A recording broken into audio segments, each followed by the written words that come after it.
bonjour YouTube, j'espère que tout le monde se porte bien.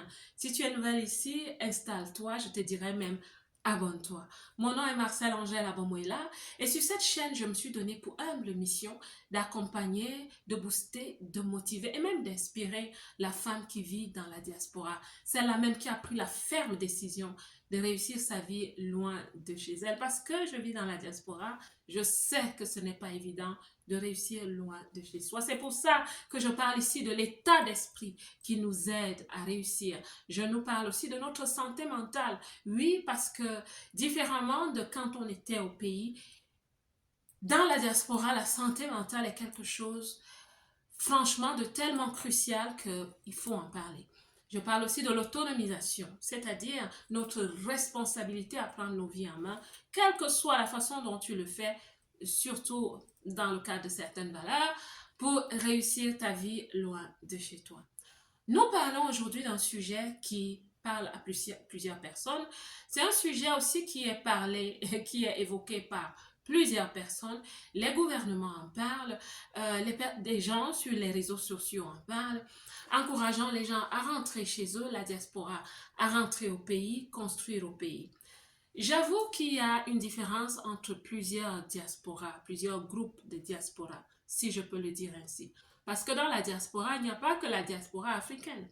Dans la diaspora, c'est tous ceux qui ne vivent pas dans leur pays. C'est-à-dire que ce soit les Américains, les Asiatiques, les Juifs, tous, quand ils ne vivent pas chez eux, tu es ailleurs, tu es dans la diaspora, tu appartiens à la diaspora.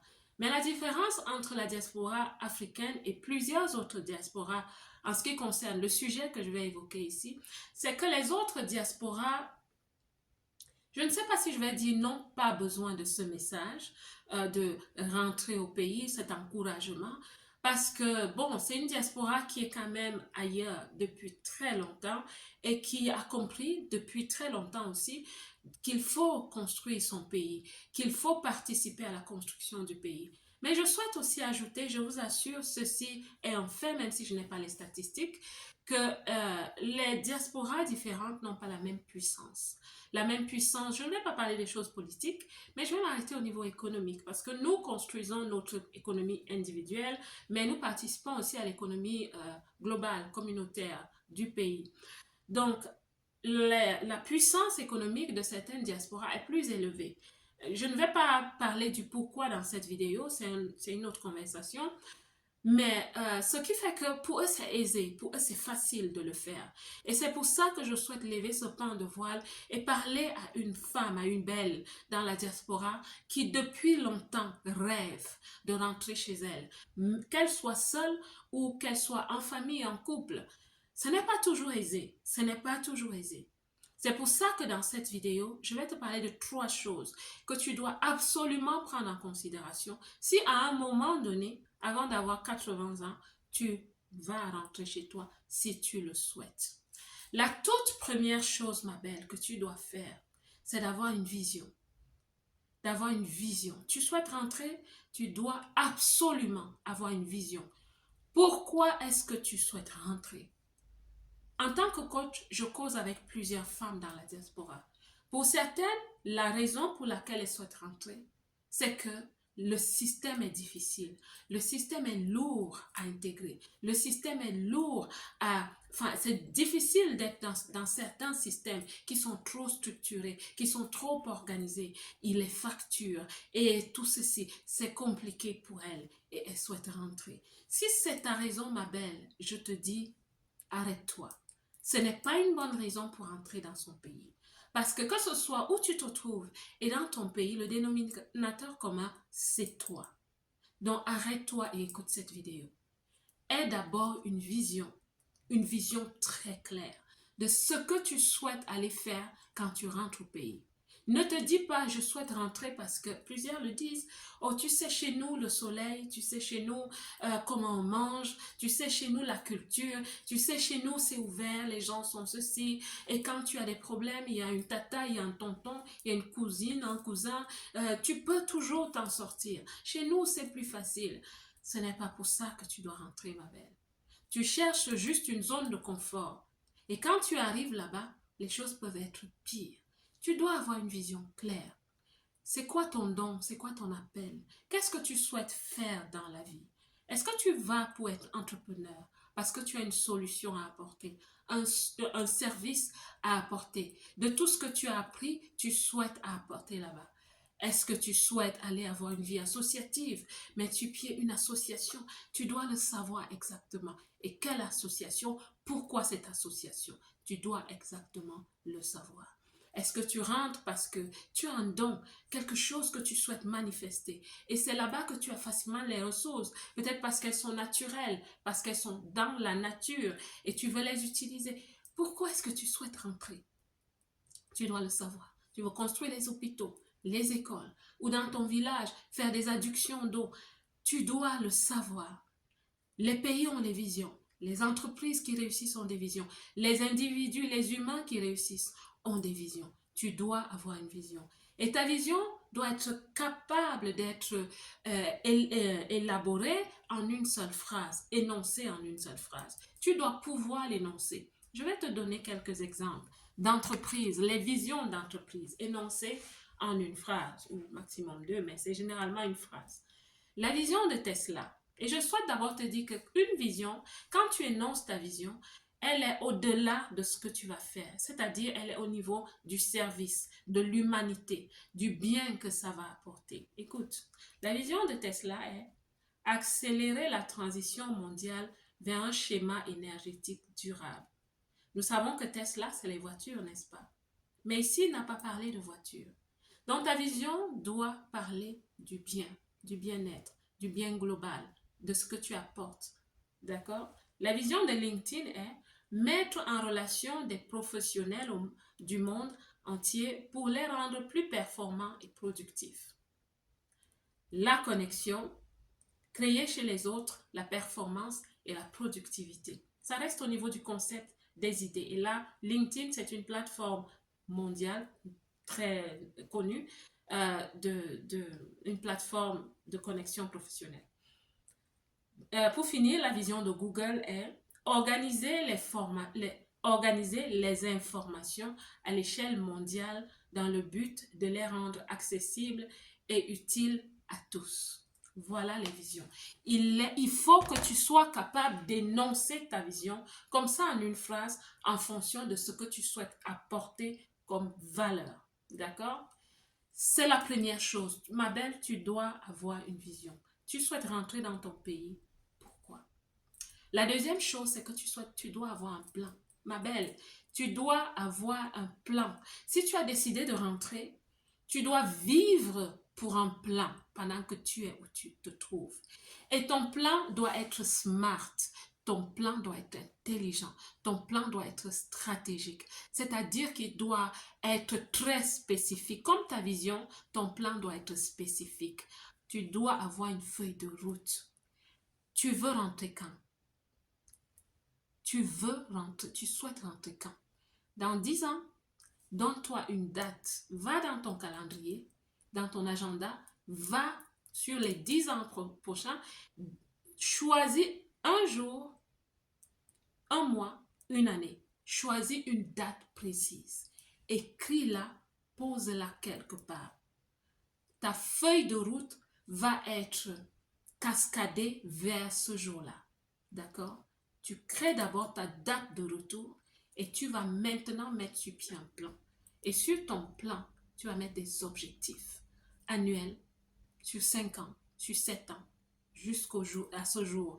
Et ce jour-là, ma belle, tu devras être dans un avion. Je souhaite qu'un jour, tu vas m'écrire et me dire, ma belle, j'avais suivi ton conseil et j'avais mis ce jour, voici ma photo, je suis dans l'avion. Mes cargos sont partis, c'est-à-dire mes conteneurs sont partis avec tout ce dont j'aurais besoin là-bas. Mes enfants sont prêts si tes enfants doivent aussi rentrer. Nous voici si tu es marié ou me voici dans l'avion. Voici ma photo.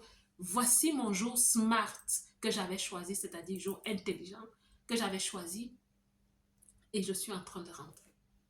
Et parlant du plan, je peux te dire énormément de choses dans ton plan. La création des ressources. Tu dois être maintenant affûté avec ton argent parce que tu vis maintenant pour un plan. Tu ne vis plus pour vivre. Tu vis pour un plan. Aie un plan, aie une feuille de route, aie des objectifs très précis sur les 10 ans avant ton jour de départ. La troisième chose que je vais te conseiller, tu vas être surprise, ce n'est pas contradictoire avec ce que je dis, mais je t'assure, ma belle, tu dois d'abord réussir où tu te trouves. Oui, tu vas te dire, mais de quoi est-ce qu'elle parle? Mais elle est en train de se contredire. Pas du tout.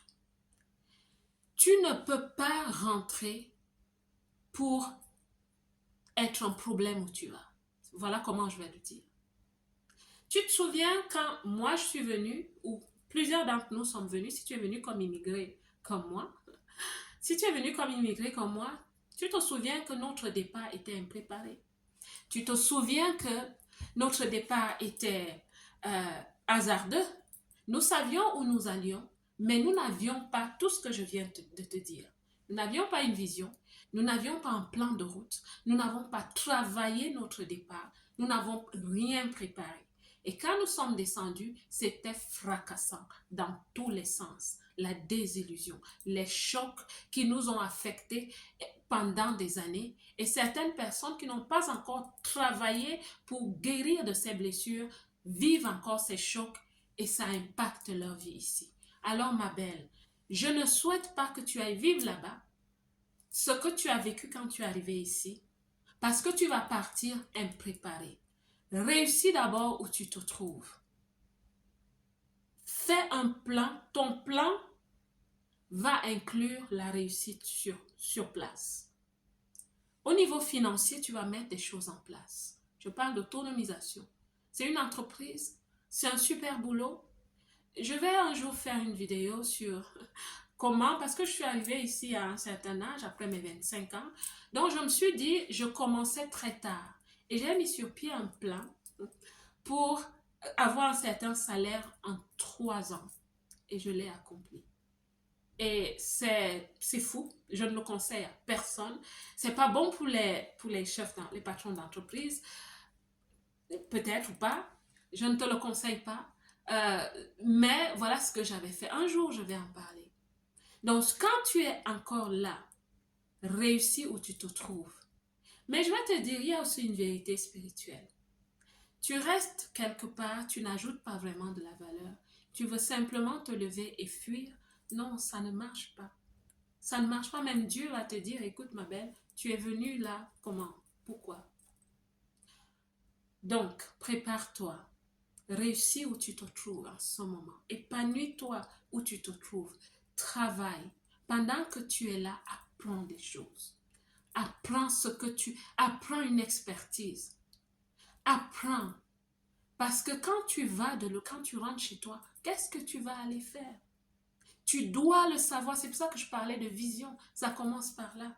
Et donc, quand tu as ta vision, tu mets ta feuille de route, tu te forges, tu te formes, tu te prépares. Réussis où tu te trouves en ce moment. Prépare-toi comme tu peux te préparer. Pour que quand tu rentres, que ce ne soit pas la chose inverse. Que quand tu es venu, tu as eu beaucoup de problèmes. Quand tu rentres, tu as beaucoup de problèmes et tu deviens un problème pour la société là-bas. Non, ma belle, tu ne devrais pas. Je ne te le souhaite pas. Donc, chose numéro 1, tu dois avoir une vision claire. Pourquoi est-ce que tu rentres? Tu dois l'écrire. Il faut que ça se mette dans une phrase. Sois capable de l'énoncer. Je souhaite rentrer parce que. Sois capable de le dire et que ce soit quelque chose qui va ajouter de la valeur. Après, crée-toi une feuille de route. Donne-toi la date butoir. Je vais rentrer quand? Et je vais rentrer comment? Je m'apprête comment, ma belle? La troisième chose, c'est que pendant que tu es là, les 5 ans, les 10 ans, les 15 ans, vis où tu es, épanouis-toi. Je ne te demande pas de dépenser tout ce que tu gagnes, mais commence déjà à vivre la vie. Commence à vivre, commence à ajouter de la valeur, commence à apprendre à ajouter de la valeur. Ne te dis pas si je crée une entreprise où je me trouve. Moi, je suis entrepreneur où je suis. Ne te dis pas si je crée une entreprise où je me trouve, est-ce que ça ne va pas me lier? Non, pas du tout. Pas du tout. Tu vas savoir aussi créer une transition pour cette entreprise. Peut-être tu seras là-bas et ici. parce que tu as une entreprise ici. Peut-être tu pourras revendre cette entreprise et te créer énormément de millions. Donc écoute, c'est ce que je voulais te dire aujourd'hui. C'est bien beau de rêver que tu souhaites rentrer. C'est bien beau de vouloir courir quand tout le monde te dit le paradis, c'est l'Afrique. Il faut rentrer parce que si tu attends, c'est bien beau. Mais ma belle, tu souhaites vraiment rentrer? Fais ce que je t'ai dit dans cette vidéo. Et si tu veux avoir plus de détails, si tu veux travailler sur ton retour, si tu veux te préparer sur ton retour, je peux te former. Peux te former sur le chemin de ton point A à ton point B. Nous pouvons vivre cette aventure ensemble et elle sera belle le jour où tu seras dans l'avion et tu me feras vraiment cette photo. Écoute la belle diaspora, je te souhaite la réussite. Que Dieu te bénisse. Je vous aime tous.